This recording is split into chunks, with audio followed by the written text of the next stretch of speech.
Let's move on with scripting our turret and making him dumber and smarter at the same time.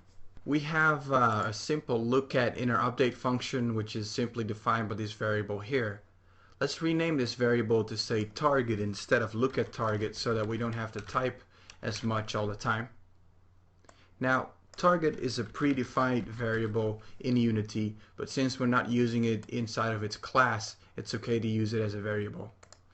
Okay, now in the update function, the look at will rotate our turret immediately. That's a little abrupt, so let's uncomment this and add our own type of rotation. Now, rotations in Unity or in most game engines are done with quaternions. Quaternions were invented a long time ago by an Irishman while he was walking across a bridge with his wife, and he kind of had his eureka moment and then used something sharp to basically write the quaternions into the wall of the bridge. It's no longer visible nowadays, but back then he devoted his entire life in the math world to basically tell people about quaternions and to spread the word.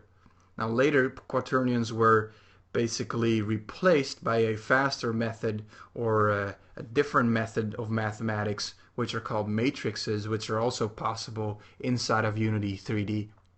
However, when game engines came along, matrices were slower for the computer calculations than quaternions, so that's when quaternions became popular again in the math world because they deliver very fast results.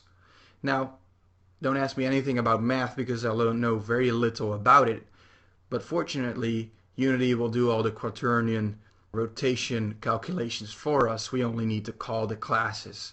So let's start with making our turret rotate, and we can do that by defining our first variable, and let's call this our target rotation, and this is a quaternion.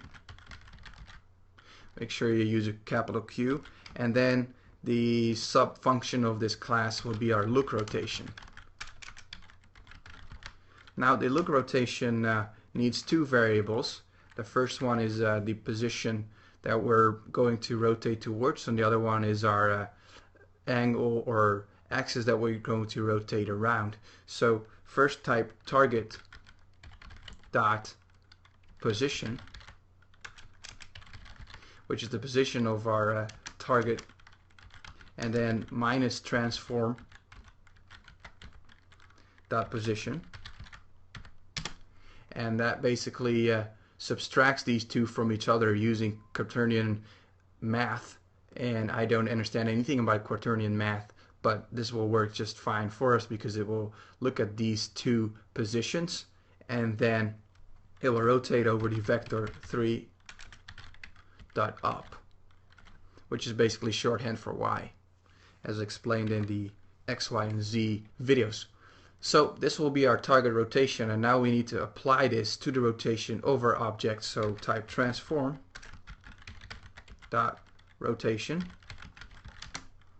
which is the rotation of our current object that this script is attached to, which is a turret, and we'll need to apply the rotation using quaternion .slurp. Now I know the name is a little funky, but basically this one takes three variables. The first one being the current rotation, which is the same as the one that we're setting here. The second would be the variable that we have defined here, the target. And then next we need to change the timing of this because we want our turret to rotate slowly instead of looking directly at us. So let's use time.delta time, and delta time is the difference between the last frame when it was rendered and the frame that is rendering now. So these are very small numbers, many numbers behind the decimal, so this is a very small number and basically turns our update function into a fixed update because now we're doing things over time instead of over frames. And that is very useful because some computers might be faster than others, and if the computer is very fast, then all of a sudden their turret will rotate very quickly, and that of course is not fair. So that's why we need to look at time and then multiply it by a force of, for example, 2.